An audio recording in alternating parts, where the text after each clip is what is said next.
68th UN General Assembly, on the request of government of Thailand, declared 2015 as International Year of Soils.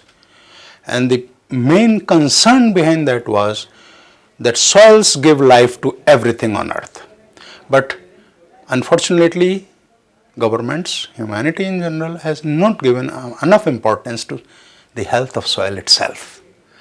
So the purpose of declaring this year as an International Year of Soils is to give importance that soil is living and its health need to be guarded or repaired, or we need to make sure that soil remains healthy. Now when I say soil remains healthy, means we have now intensive systems of agriculture, quite often monoculture, where soil gives everything but in return does not get much back. So how can we come up with those conservation practices or methods or policies, especially it's going to be at policy level, that, and at the same time it is a serious thinking that climate is worsening. If temperatures of earth go more than 2% more in this century, there could be many implications. So, and soil plays the most important part in not only making water available or natural resources available, forest, biodiversity, wildlife, everything, but at the same time soil needs attention.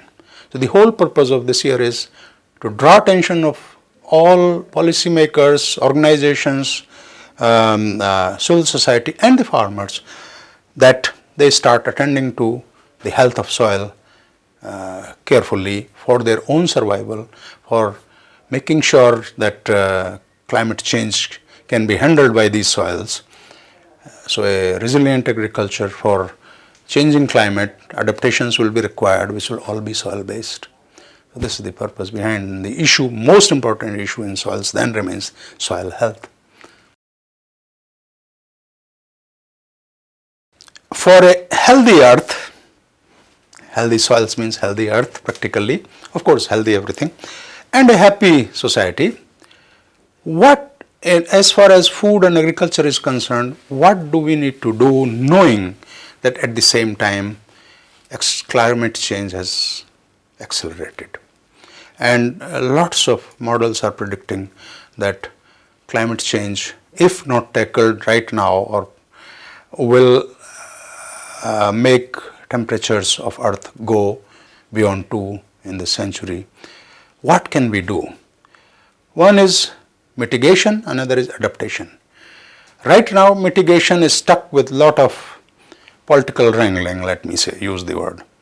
But adaptation we have known, and you have models available to you. Soils of Rajasthan already suffer from poor climate. Soils of Andhra Pradesh, be it black soils, vertisols or alfisols, here the rainfall is limited also. There are places in Rajasthan where the average rainfall is 7 millimeter, but they have water. So if we are worried about 2 degrees centigrade or water not being available to these soils in a place where the rainfall is 400, 600, 800 millimeter, we can learn from place where there is 7 millimeter, they are able to have drinking water. So in fact right now we have a study going on climate smart, age-old climate smart agriculture, traditional water harvesting systems of India, which FAO is conducting, and very soon it will be published. But we know the solutions and we can learn from different ecosystems in different climates what would happen if it goes that way. Say here has already happened some other place. So why don't we learn from there? This is one way of it. But at the same time those systems are systems of survival where humanity has learned to survive. In a way they are very sustainable, but at a lower level of resource use as well as lower quality of life, if you want to use those words. Then that's where the modern technology, our contribution of scientists, contribution of all others, those who can contribute to making these areas more managing them in such a way so that there will be more water, better soils, more productivity, more biodiversity, more forests, and this can be done, and you can see them in other places. So I think we know how to adapt to climate change. Mitigation has become a political issue among countries. Who is responsible for what, who is not responsible for what, can countries decide themselves? So that has become a different ball game. But adaptation, we have known how to do it.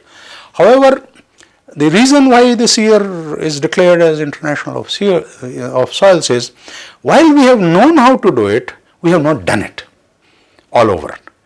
So the idea is, let policymakers wake up, let scientists wake up, let farmers learn themselves that if they continue the degradation of land as it is, which is almost 33% of lands of India, agricultural land of India are degraded right now, what will happen in another century? So the whole idea is to sensitize, to basically inform, and so that some action can come at policy level, at all community, scientific community level, at the level of farmers to take care of these issues.